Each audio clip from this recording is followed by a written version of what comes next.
आप लोगों को मैथ्स में जो लेक्चर मैंने बताया था, मैथ्स में आप लोगों ने अब तक यूनिट प्लेस निकालना देखा और प्राइम नंबर को आप लोगों ने देखा। ये सब कुछ आप लोगों ने संख्या के बारे में इतनी चीजें देखी और मैंने कल डिविजिबिलिटी बताया था।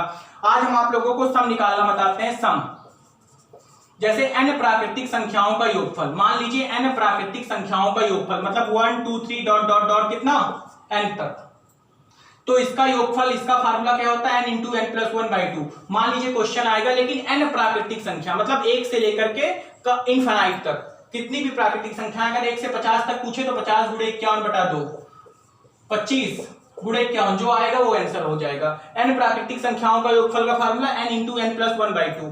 n प्राकृतिक सम संख्याओं का योगफल, n प्राकृतिक सम संख्याओं का योगफल का फार्मूला जैसे 2 4 6 8 डॉट डॉट डॉट डॉट, तो क्या होगा फार्मूला इसका n into n plus 1, n into n plus 1। Formula एक उदाहरण समझिएगा, जैसे 1 से 10 के बीच में सम संख्याओं का योगफल पूछे तो आप लोगों को पता है 1 से 10 के बीच में 5 सम 5 विषम, 2 4 6 8 10।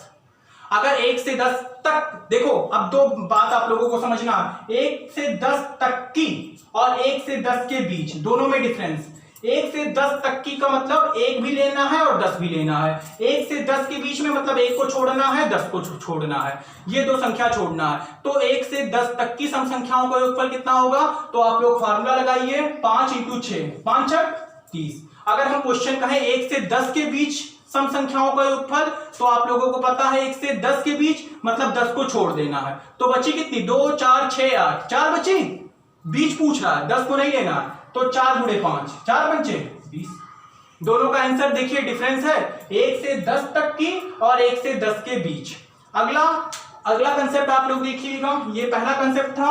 अगला कंसेप्ट आप लोग देखिएगा, अगला कंसेप्ट अगर हम कहें 1 से 10 तक की विषम संख्याओं का, अगर वो तो सम संख्याओं का, तो विषम संख्याओं का फार्मूला n²।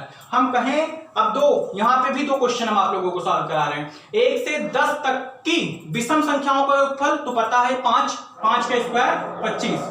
अगर हम आपसे कहें 1 से 10 के बीच विषम संख्याओं का योगफल निकालना है, 1 से 10 के बीच, अर्थात 1 से 10 के बीच, आप पता है 1 से 10 के बीच में 3 है, 5 है, 7 है, 9, 4 है ना, तो 4 का स्क्वायर 16। डायरेक्ट 4 का स्क्वायर कितना हो गया 16। 1 से 10 के बीच में कितनी विषम संख्या है 4।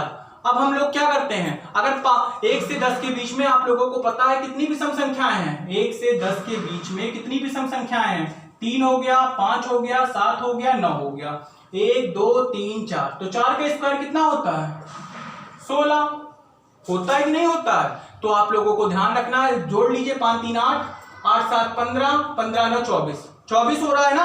आंसर कितना आ रहा है आपका 16 आ रहा है। क्यों 16 आ रहा है, आप लोग को उसके पीछे भी लॉजिक देखना है। आप लोग को क्या लॉजिक है, पहले आप क्या करिए, जैसे आप लोग देख रहे हैं यहाँ पे 4 संख्याएं हैं, 1 से 10 के बीच विषम संख्याओं का योगफल ना, तो 5 3 8, 8 7 15, 15 9 24, ये आप लोग n प्राकृतिक संख्याओं का योगफल निकाले हैं ना।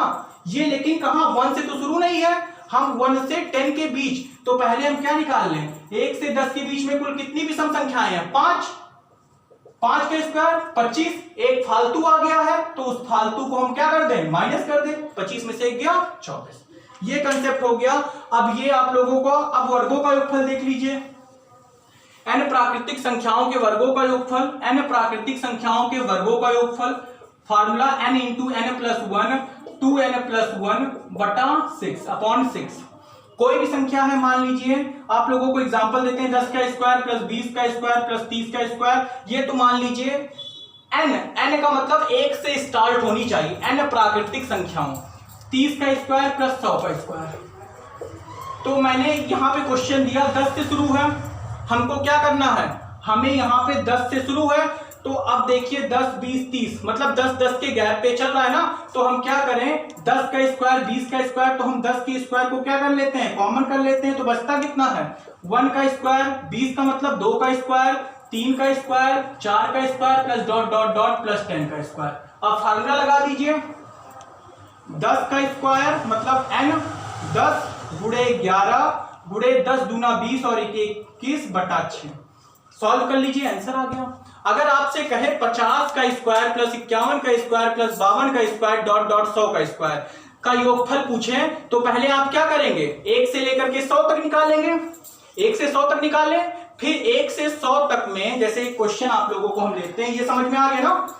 अगर हम ऐसे कहें आपसे क्वेश्चन 10 का स्क्वायर प्लस 11 का स्क्वायर प्लस 12 का square plus dot dot dot 20 का स्क्वायर, ये है तो आप देख रहे हैं 10 11 12 डॉट डॉट 20 का स्क्वायर, क्लियर है। तो आप लोग देख रहे होंगे यहाँ पे लगातार है ना, लेकिन 1 से शुरू नहीं है, हमें 1 चाहिए, तो हम क्या कर लेते हैं 1 का स्क्वायर प्लस 2 का स्क्वायर प्लस 3 का स्क्वायर इतना जोड़ लेते हैं, मतलब 1 से लेकर के 9 का स्क्वायर जोड़ लेते हैं और 1 से लेकर के 9 का स्क्वायर घटा देते हैं। किसी संख्या में अगर उतना जोड़ा जाए उतना घटाया जाए तो कोई इफेक्ट नहीं पड़ता है। तो हम इतना जोड़ लिए, तो पहले हम 1 से लेकर के कहां तक निकाल लें, 20 तक निकाल लेना, 1 से 20 तक निकाल लिए। हमें चाहिए कितना 10 से 20, तो मतलब 1 से लेकर 20 तक निकाले, फालतू कितना हुआ 1 से लेकर के 9 तक, तो 1 से 20 तक निकालने के लिए तो 20 गुणे 21 गुणे 2n+1, मतलब 2 गुणे 21, 21 दूना 42, 43/6। फिर 1 से 9 तक निकाल लें तो 9 गुणे 10 गुणे 2n+1, 19/6। बस सॉल्व कर ले, आंसर आ गया, क्लियर।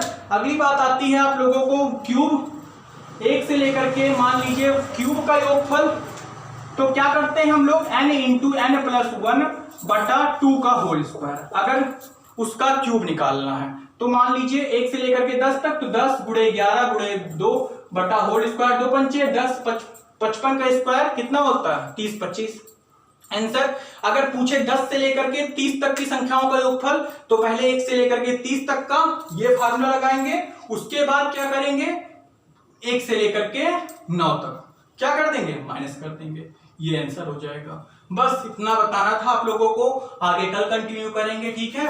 आप लोगों को जो नहीं आया होगा कमेंट बॉक्स पे जरूर बताइएगा, हम आगे कल डिस्कस करेंगे।